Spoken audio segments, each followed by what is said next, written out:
Greetings out there in YouTube land. It's Morris Man. As always, I thank you guys for coming to my channel. Not quite sure what I'm going to entitle this at this moment, but I'm doing this video for clarity as far as facts as opposed to people's opinion or that they think they know what they're talking about. Because ain't nothing worse when you bring an argument to anybody and you ain't done your research. And it's like, okay, is this your final answer? You know, because I did a video on the genius of Al McKay from Earth, Wind & Fire. And anybody that knows me personally know that the three guitar heroes that shaped my sound is Al McKay, Nile Rodgers, which is obvious, and Ray Parker Jr., who's also a phenomenal bass player. Very unique tone in those radio albums back in the 70s. So somebody left me this comment, and it's regarding Earth, Wind & Fire. Now, before we were given Love's Holiday, which is a classic, they had a demo version, and it was called Would You Mind? And Maurice White. Well, let me say this first.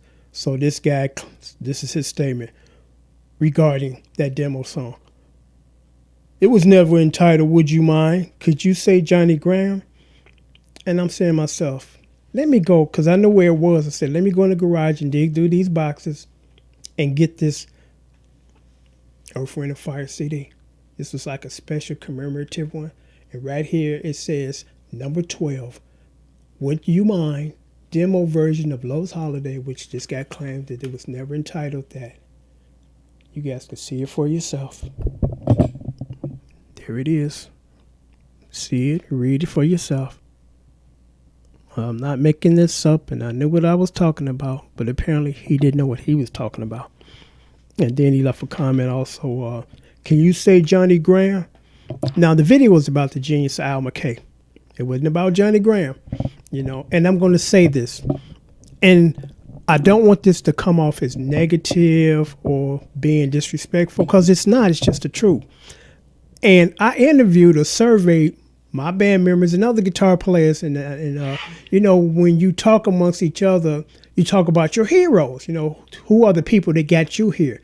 And the person that got me here was Nile Rodgers. And we mentioned Johnny Graham, and everybody frowned. It's like, okay, so the consensus is what it is, because I just didn't think he was a good rhythm lead guitar player. That solo he did in That's the Way the World was weak. It was a knockoff of B.B. King. I mean, as a musician, we can hear this. It's like he's just doing a poor version of B.B. King. And it was nothing memorable about that solo, because when I did the rhythm chord plays lesson, people asked me, what about the solo? What about the solo? I'm playing rhythm here. See, these are people that are not musicians. They don't know nothing about either overdubbing or this is an entirely different guitar part going on in the song. You one guy, you can't play both parts at the same time. They don't know what they're talking about. So I don't bother with them. I'm like, they don't know any better. You know, but when you got people that think that they know something, they're musicians, it's a joke. Because, you know, they asked about that song, I'm like, I don't even like that solo. So why would I want to play that solo? And if for you guys that follow my channel, no, I don't play other people's solos. You know, it's called solo for a reason. You by yourself.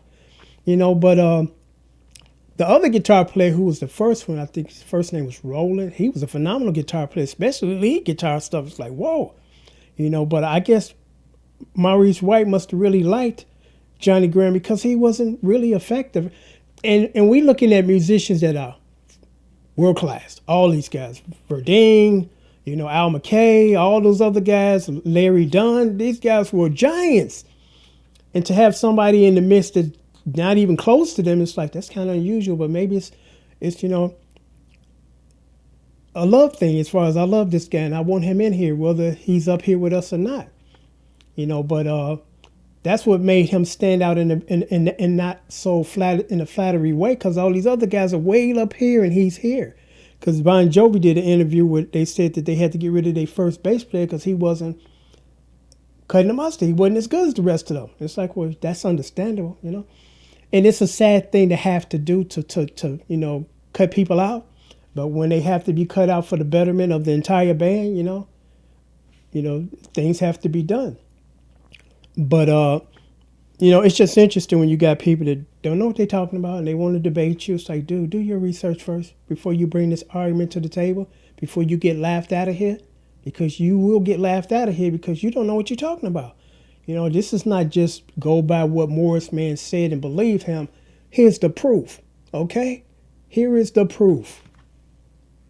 So don't bring an argument that you shouldn't be bringing to the table in the first place. There's the proof, And I had somebody else mention something like, here's the proof, man.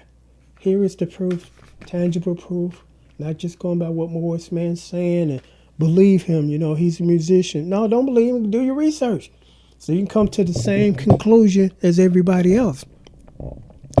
But let me see if there's anything else I want to mention, because it's the second time I actually did this video, because, the guitar player from The Police, Andy Summers, another guy that shaped my rhythm playing.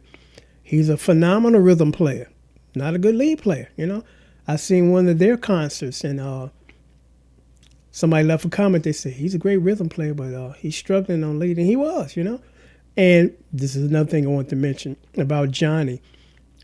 I seen a concert that they just released on video. It had to have been in the 70s, because they were first starting off, because Verdine you could tell he was real young back then. All of them. And Johnny Graham bust into a solo, and I kid you not, he was hitting wrong notes. I'm like, whoa, really? This is a live big concert, and whenever I go to clubs and hear bands in there, those guys be tight because they're hungry. They want the record deals and the fame and the fortune, so they bring in their A game. They not even messing up. But Johnny was just, it wasn't good. I mean, and again, this is not me trashing Johnny Graham. I got the utmost respect for every musician. And all of us have an area that we're not as strong in as other areas that we're strong in, with the exception of Prince. Prince was strong in everything, the rhythm playing, the lead playing, but most of us aren't.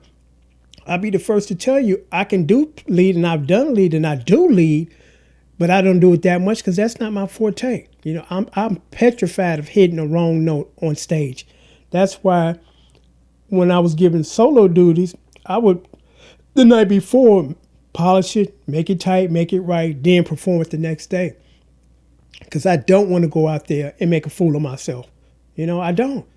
So that's why you would never catch me doing that, because I'm like, no, I'm too terrified of doing that. I'm going to do this and do it right and be done with it. Because again, I'm a pretty decent lead player, but I'm a much, much better rhythm player. And I know that. Everybody else knows that. It's like, okay, well, you stick to this area where you're strong and kind of leave that area alone, But again, this is not a disrespect towards Mr. Graham. It's not. But I'm like, I'm hearing those notes he was hitting on concert live. I'm like, it's rare that I see anybody live hit wrong notes, And when normally they do, it's the rock guys. It's because they stoned on stage, can barely stand up. I was like, okay, well, that's understandable. But when you sober and you can't get through a couple of bars of a solo without hitting wrong notes, But again, this is not, and I stress, this is not trashing Larry Graham. I mean, Johnny Graham. It's not, But I'm doing this video for this. It's like I want you guys out there to know that most of us on YouTube that are professionals, and again, we're not 100% perfect. We're going to tell you, because I got to get out of here in a minute. We're going to tell you, the truth, as far as these things. But you got people that don't know what they're talking about. They want to challenge you, and this guy here is a troll. He's a troll. And I just wanted to set the record straight, because I try my best to give you guys as much accuracy on this channel as possible, as far as the information that I share with you guys, my playing, the right thing. Because one guy gave me a nice compliment on Footsteps in the Dark. He said, this is the most accurate version I've seen so far. And I get a lot of that, because I'm trying to be attention to detail as far as the song. Now, I do add some embellishments, because like sometimes there's too many gaps or space in between when the guitar player stops and picks up. So I'll add a little bit something to keep it, uniform, and that's just an embellishment. It's not that the guy on the record ain't doing that, so why are you doing it and you're wrong? I'm just trying to add a little extra, because no two people play the same. No two people approach to any instrument is the same, So professionals know this, but the average listener, they don't know this. I've had people, they're like 3 guitar parts going on this song. Why aren't you playing them all? Because I don't have 6 hands, okay? And they were not played together. They were individual, either overdubs or 3 different guys playing 3 different parts. So don't expect me to try to play 3 parts at the same time. But when I hear that kind of stuff, I understand it's just people that love music. They know nothing about being a musician. They know nothing about arrangements. So I don't even bother to engage in the conversation with them people because they don't know any better. But when you call yourself knowing better and you right and Morris man wrong, and it ain't a matter of me right, you wrong. It's just it's the matter is the truth. What actually is it? Is it this or is it that? Or is it something else? But I'm going to sign off now.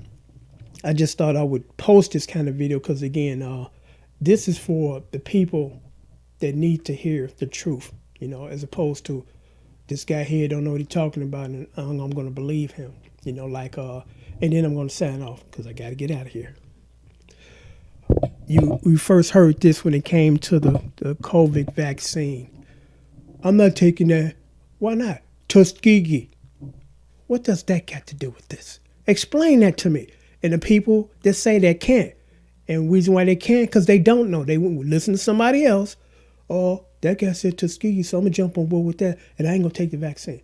Do your own research. Be your own person. Get your own facts. Stop listening to other people that don't know what they're talking about. Till next time, take care.